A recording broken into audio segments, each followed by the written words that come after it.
Giselle, my eldest son's wife, always speaks harshly to me and maintains a sarcastic attitude no matter how hard I try to build a good relationship with her. When invited to our granddaughter Marcia's 5th birthday party, my husband and I arrived only to find Giselle had prepared a meal and cake for just 3 people.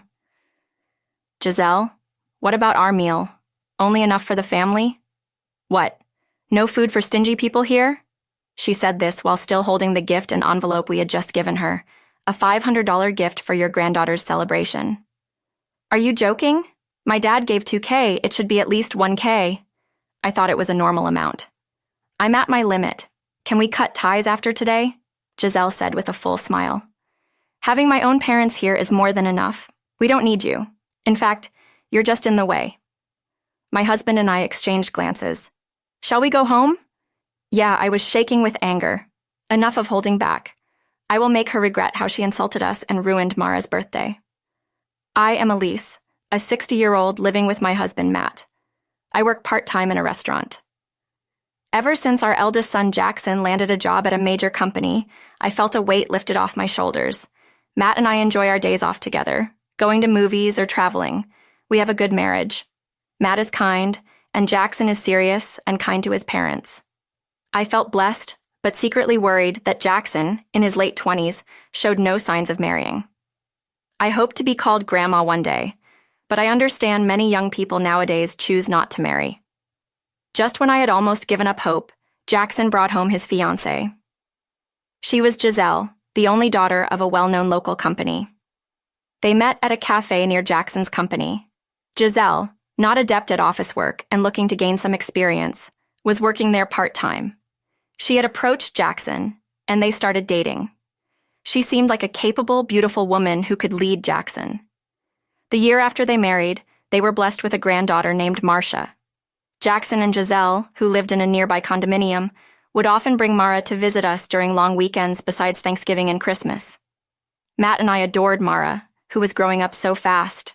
Giselle always seemed happy watching us. However, what started as a good relationship between Giselle and me began to crack, triggered by her requests. One day, as usual, Jackson, Giselle, and Marcia came to visit. Seeing Matt and Jackson off on a shopping trip, Giselle approached me. Mara has sensitive skin, so we have to be picky about her clothes. The ones with good design are pretty expensive. Was she hinting that she wanted me to buy baby clothes, I wondered? Jackson earns a salary higher than the average for men in their 30s. He's so generous. Wouldn't he easily give money for children's clothes if I asked? Maybe they're saving for the future and don't want to spend from the household budget. And Giselle's family seems wealthier than ours.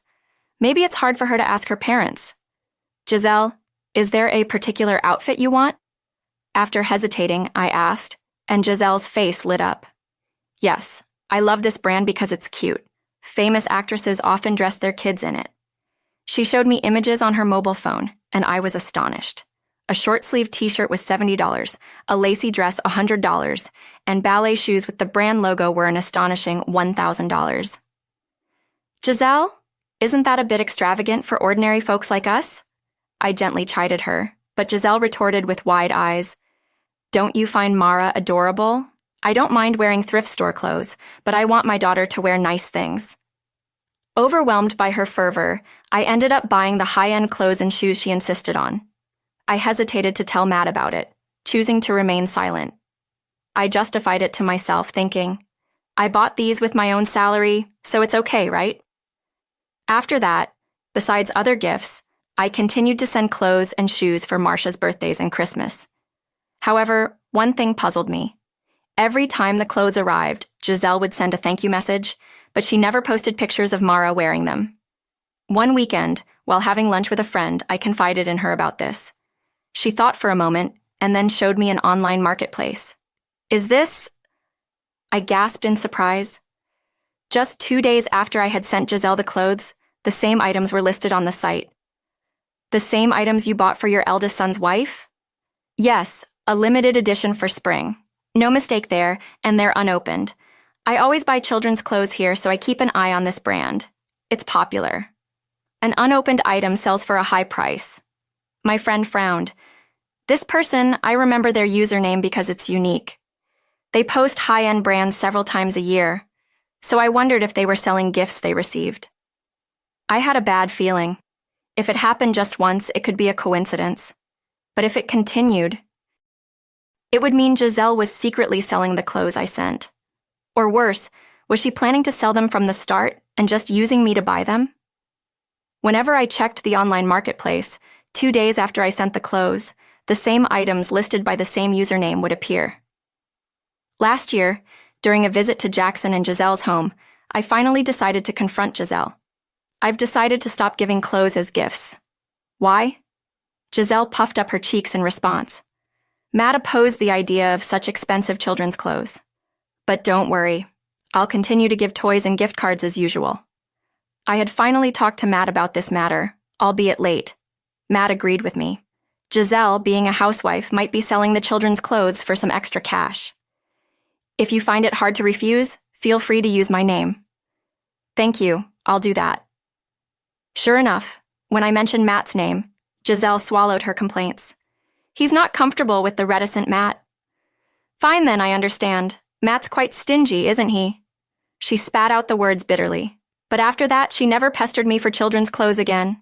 There were other behaviors of Giselle's that irked me. Perhaps due to being a germaphobe, whenever I tried to touch Marcia, Giselle insisted on me washing my hands with soap and sanitizing them. Furthermore, whenever I visited their condominium, Giselle would follow me with an alcohol spray, disinfecting everywhere I touched. It felt like being treated as a germ, which was unpleasant. Amidst growing distrust towards Giselle, I received an unexpected call from her. Surprised, I answered, and she spoke with a buoyant voice. We're planning a birthday party for Mara soon. Would you and Matt like to come and celebrate with us? Really? Is that okay? I had to ask again to be sure. We usually invite kindergarten friends, but this year Mara already celebrated with a friend whose birthday is close. So, Jackson and I thought we'd invite you guys. How about next Sunday? Thank you, we'll be there. I was planning to send the present by express delivery service as usual, so I was really happy. Is the doll she wanted before okay for a present, or would you prefer a gift card? Could we have cash this time? Understood. After discussing with Matt, I put the present and $500 in an envelope and went to Jackson and Giselle's condominium the following Sunday. The living room, stylishly decorated with pastel-colored balloons and garlands, had Marcia standing there with a shy smile, her hair adorned with a ribbon, wearing a pink dress. Grandma, Grandpa, thank you for coming to my birthday party. Marcia greeted us, holding the hem of her skirt, and both Matt and I couldn't help but smile warmly. She always looks cute, but today she looked like an angel or a fairy. Thank you for inviting us. Now 5 years old, you're a big girl now. Yes, I'm a big sister now. Her confident reply was irresistibly adorable. Dad, Mom, thanks for coming. We were surprised to see Jackson. It had been months since our last meeting, and he looked quite worn with dark circles under his eyes. You look a bit thin. Is work keeping you busy? Oh, yeah. Jackson's vague smile gave me an uneasy feeling. Jackson, you've had your company health checkup, right? I have. Sorry, this is a call from work. He stepped out into the hallway, quickly ended the call, and returned to the room.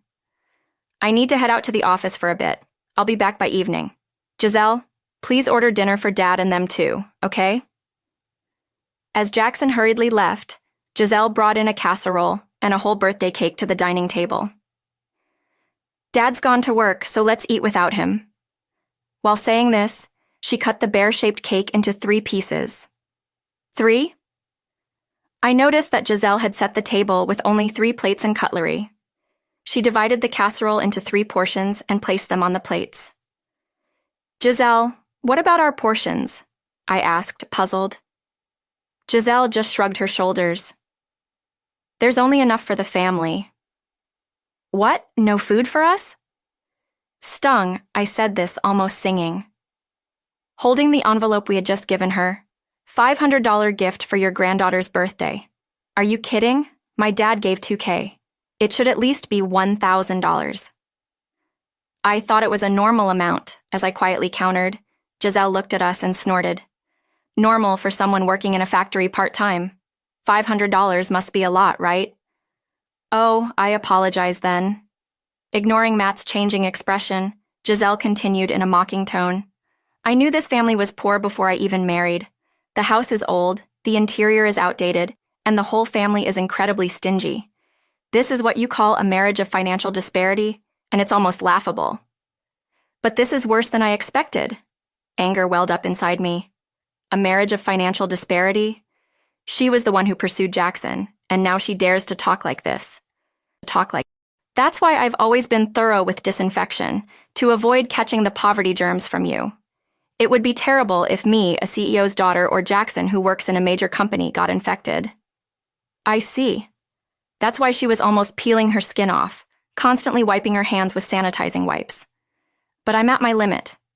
Can we cut ties after today? Giselle said this with a false smile towards Matt and me.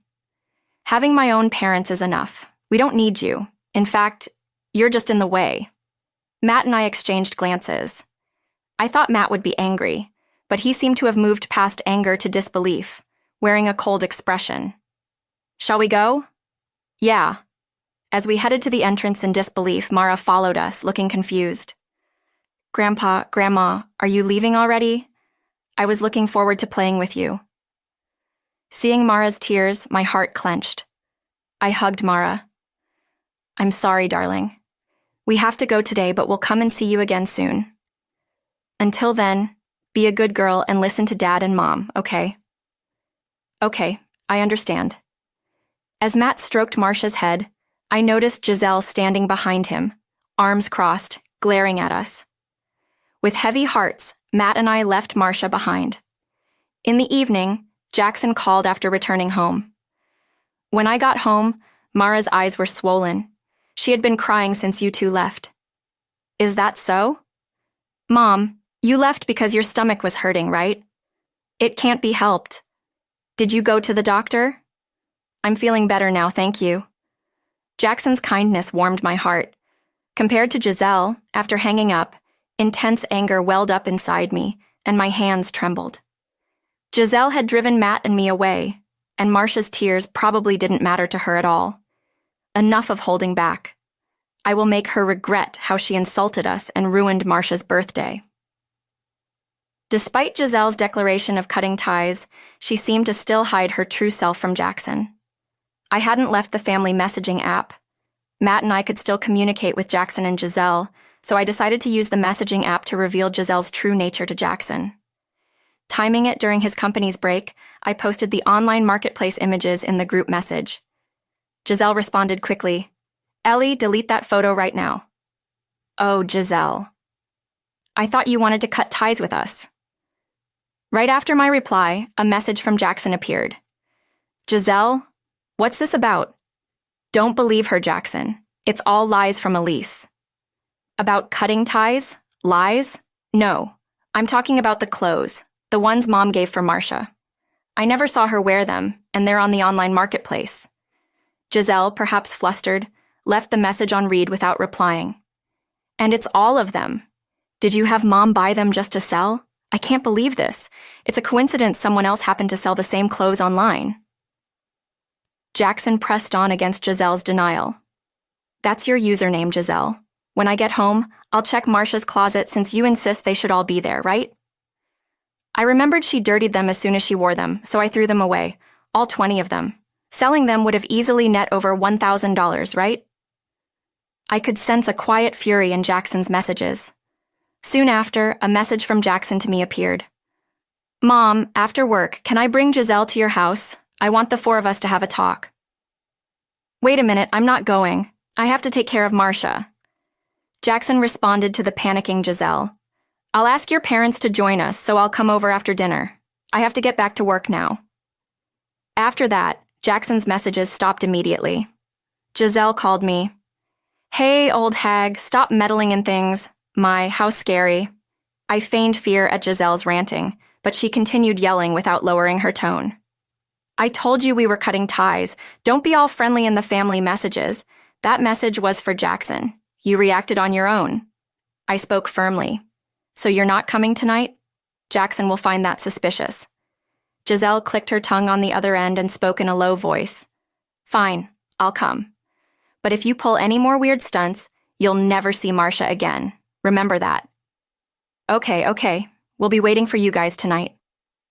After hanging up, Matt and I, who had listened to the whole conversation, exchanged a knowing smile. That evening, Jackson and Giselle visited our house. Marcia was apparently left with Giselle's parents. Giselle, exuding an air of displeasure, didn't change her attitude even as the four of us sat at the dining table. But when I laid out the photos, she instantly paled. Giselle frantically gathered the photos and stuffed them into her skirt pocket. I arranged the remaining few in front of Jackson. They were photos of Giselle and a man closely entwined in front of a champagne tower at a nightclub. Where did you find these? Giselle glared at me with intense eyes, but I explained with a smile. A friend's daughter works at a bar. She went to a nightclub and mentioned seeing someone named Giselle partying extravagantly. Giselle, being model-like beautiful, apparently stood out a lot. I didn't believe it at first, but when I showed your photo to my friend's daughter, she recognized you. Then I searched your username from the online marketplace and social media, and that's how I found these images. Jackson picked up one of the photos. There was a fierce anger in the usually calm Jackson's face. A nightclub, huh? There's a reason for this. You left Marcia with me, saying you were working overtime and went out to places like this every night. The story about helping a friend was a lie. Then, Giselle, faced with his icy tone, didn't even try to excuse herself. Jackson sighed and covered his forehead with his hand. So, the clothes Mom gave were sold to fund these nightclub outings. No wonder the pocket money was never enough. It's not like I was cheating or anything. What's the big deal? As Giselle became defiant, I let a smile play on my lips. More to come, by the way, Jackson. Did you bring what I asked for earlier? Yes. Jackson took out credit card statements and a bank passbook from his bag, causing Giselle's eyes to widen. Jackson, don't take things out without asking. The card's mine, and the passbook is in both our names. It's fine to show them. Giselle, rendered speechless by Jackson's unyielding tone, shut her mouth angrily. Jackson spread out both the card statement and the bank passbook on the table, exclaiming in shock as soon as he saw them. Matt and I, peeking over, were equally stunned. No wonder the card's revolving payments balance exceeded $20,000, and the bank account had only a few dollars left. This can't be true. The card's maxed out, and all the money we saved from Marcia has been spent. Besides the dumbfounded Jackson, Giselle puffed up her face and turned away. Well, frequenting nightclubs would quickly burn through a few $1,000s. Jackson, who had been calm until now, finally exploded in anger. Giselle, touching our child's savings is absolutely wrong. How can you even call yourself a mom? Shut up, all of you! Giselle, irritated, tossed her hair and spat out, What's wrong with using your money as I please, you stingy man? She stood up, facing Jackson, and unleashed a tirade. Listen, I married you because you work at a major company. I thought I could spend money freely and live luxuriously without working. But once we started living together, it's all about saving for the kid, cutting down on eating out, saving money. All your commands ridiculous. Jackson's face grew rigid after a long stare down with Giselle. He sighed softly. I understand. Let's divorce. I can't do this with you anymore. Since it seems you've caused Mom a lot of distress, I'll be asking for alimony too. Distress is mutual. Fine. I'll ask my dad. He'll happily pay the alimony and the card bills. I don't need any of you. Giselle spoke arrogantly, then burst into shrill laughter. I pointed my mobile phone at her. You sure you should be saying that, huh? Your dad's company has gone bankrupt. Giselle was taken aback. She snatched my mobile phone and stared at the screen in disbelief. Frozen, it just appeared on the local online news. Haven't you heard anything from your father? He mentioned the recession and having trouble with finances, but he always fulfilled my requests. Giselle's earlier bravado had vanished. Her face paled and her voice trembled. Then her mobile phone rang. Giselle took it out, swallowed hard, and answered the call. Dad, it's not true that the company's bankrupt, right? I'm sorry. We tried our best, but it didn't work out. so I'm afraid I can't support you financially anymore. Giselle's face contorted, looking like she might cry at any moment. What? But I need the money. Paying our employees is all we can manage. I'm retiring as president and will live quietly with Mom. You should live happily with Jackson and Marcia. Giselle's dad's loud voice made the entire conversation audible. Live happily? We're probably getting divorced, really. Anyway, the nightclub called. They asked when you're paying the $20,000 bill. Giselle's face twisted even more. I thought I'd ask you for it. That's impossible. Giselle's dad dismissed the idea outright. Giselle, you're 35 years old, a full-grown adult. You need to sort this out yourself. Good luck. Giselle, holding the disconnected phone, looked utterly defeated. Actually, we've been saving money for Marcia for when she grows up. $100,000. Giselle's eyes widened as if they might pop out. We didn't remodel our old house and saved every penny. We thought of giving it to you to help with the debt if you apologized and showed some remorse.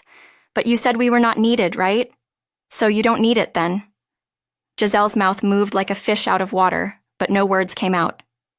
Anyway, that's the end of this discussion.